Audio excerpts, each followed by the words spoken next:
Gini Gus, balik lagi ke yang part 1 tentang sertifikasi ulama.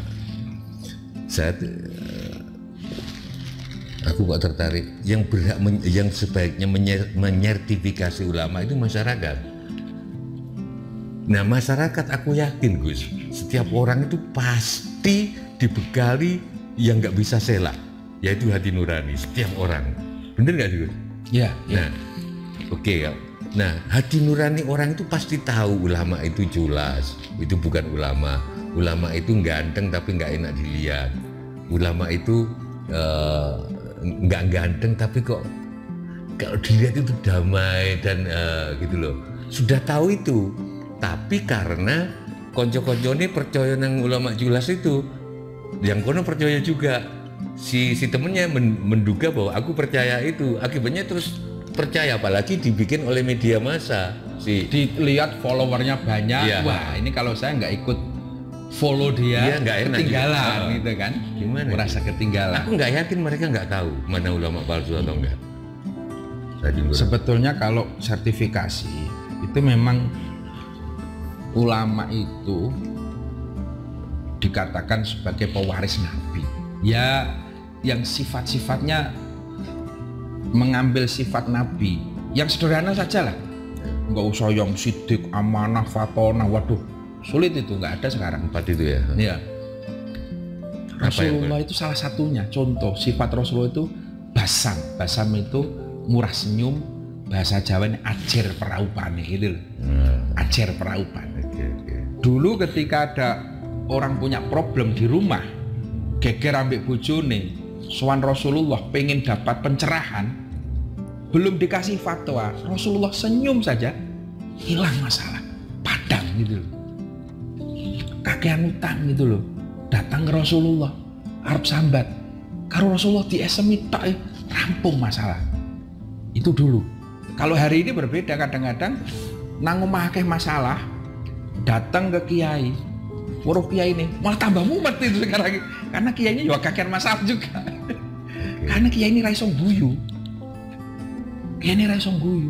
bahkan kadang-kadang di situ dikasih dalil yang lebih ngeri lagi.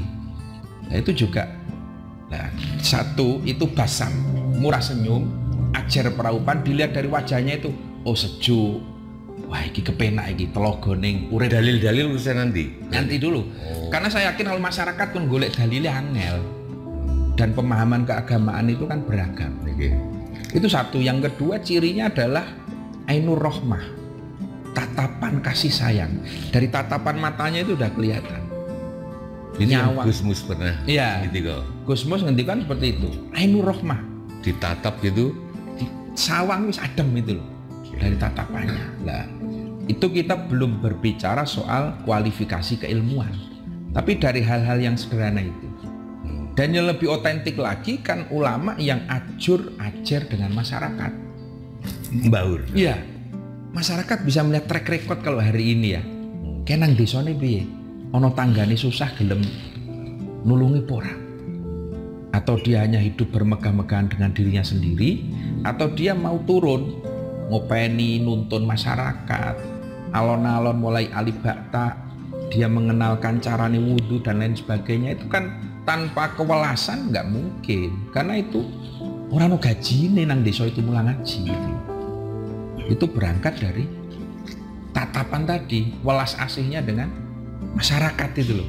Siapapun itu tanpa lihat backgroundnya, siapapun diwelasi gitu loh. Nah kalau welas asihnya itu malah jelomprongkan gimana Gus? Seperti yang Gus Yusuf pernah ceritakan, mungkin bisa diulang yang tentang Kiai Jalil di Tulungagung itu. Ya mungkin dari sisi jelomprongkan ya bisa diceritakan. Jadi memang Mbah Jalil itu kan beliau dikenal sebagai wali ya, kekasih Allah, hingga banyak orang yang datang meyakini bahwa doanya itu mustajab. Nah ada ibu-ibu yang datang matur Kiai Jalil, nangis-nangis, Kiai kula niku pun kalih tahun ditinggal mati oleh suami, saya ditinggali 4 anak ini yang harus saya hidupi, maka saya kerja siang malam demi anak-anak saya Kiai. Maka saya datang ke sini minta doanya Kiai. Donga apa? Biar dagangan saya laris Kiai untuk anak-anak saya. Kiai Jalil nanya, "Apa bakulan apa?" Pun sing penting jenengan dongakno laris Kiai. Kowe bakulan apa? Pun jenengan dongakno laris kula ngamini mawon Kiai. Akhirnya Kiai Jalil langsung berdoa. Bismillahi Allahumma laris gitu kan. Itu yang ibu-ibu tadi mantep yakin. Amin gitu. Nah, karena keyakinannya itulah maka dagangannya laris.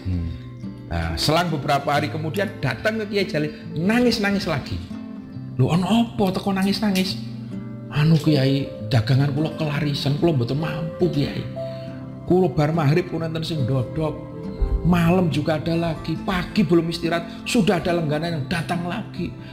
Ampun Kiai, kula tobat Kiai sakniki pun ajeng leren Kiai. Tapi dagang apa? Lah iki dagangan apa iki? Nek cara sampean begeng, nek apa-apa. Dagang apa?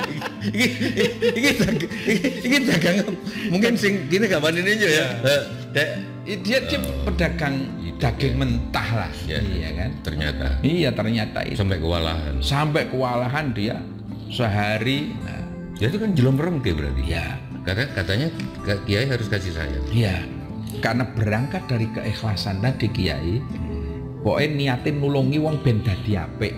Persoalan prosesnya oleh Allah itu harus kebentur dulu baru dia sadar itu Allah. Tapi kiainya kan yang penting laris, begitu laris dia sadar itu loh.